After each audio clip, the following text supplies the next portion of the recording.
Hello friends, this video on current electricity part 15 is brought to you by examfear.com. No more fear from exam.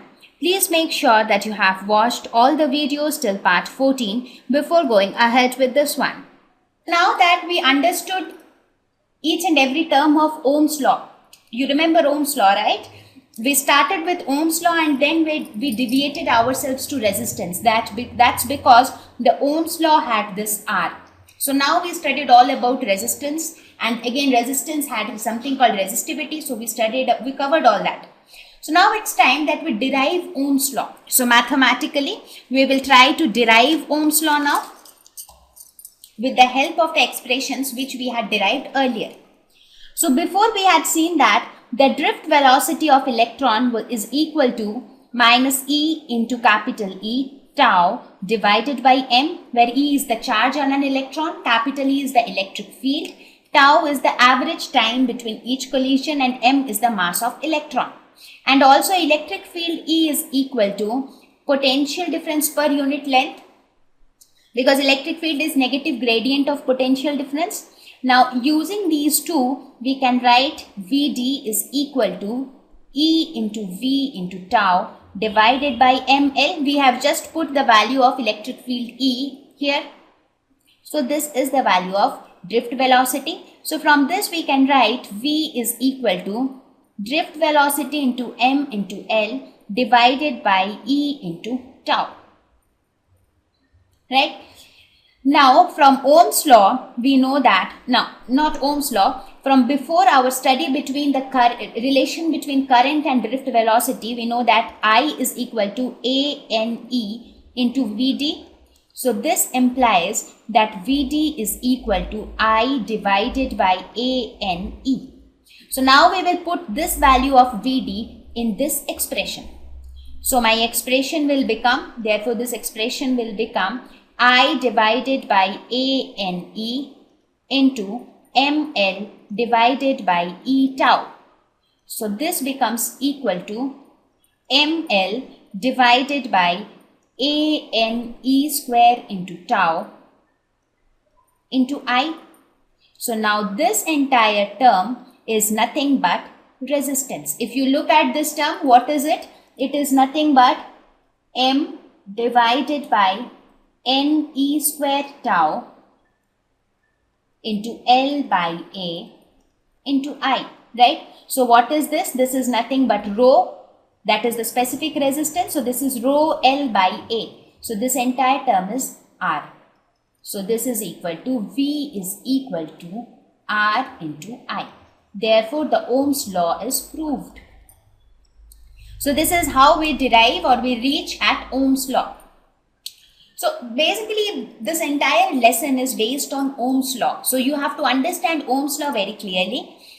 See, this entire lesson I have divided into two parts. The first part talked about Ohm's law and things related to Ohm's law like resistance, resistivity, current, drift velocity and things like that. And the second part will talk about resistors and how do we connect resistors in circuits and the mathematical part involved with resistors.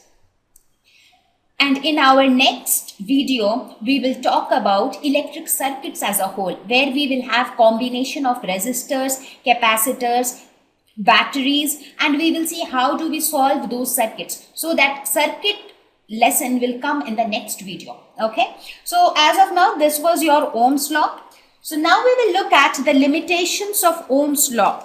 So we will look at whether Ohm's law was a complete success or there were certain failures involved with Ohm's law. Well, Ohm's law was not universally true for all objects. We said that voltage and current are directly proportional to each other. But this fact didn't prove true for everything. For example, one of the example is the behavior of diodes. Do you know what a diode is? Diode is a device. If you go to your physics lab in your school, you can see a diode. A diode is basically a device which allows the unidirectional flow of current. So when we look at I will not go into detail of diode now. We will study about diode when we study about semiconductors. After we are aware of semiconductors, we will talk about diodes, which will come in almost the last chapters of your syllabus. So when we observe the behavior of diodes, we see that it does not follow Ohm's law. When you see the voltage and current variation, for example, if we consider voltage along x-axis and current along y-axis, the plot looks somewhat like this. This is how the plot looks for a diode. So it is not linear. The relationship between voltage and current is not linear. Here also the current increases with voltage, but it doesn't increase linearly. So that means this was a failure of Ohm's law. Similarly, the behavior of water voltmeter.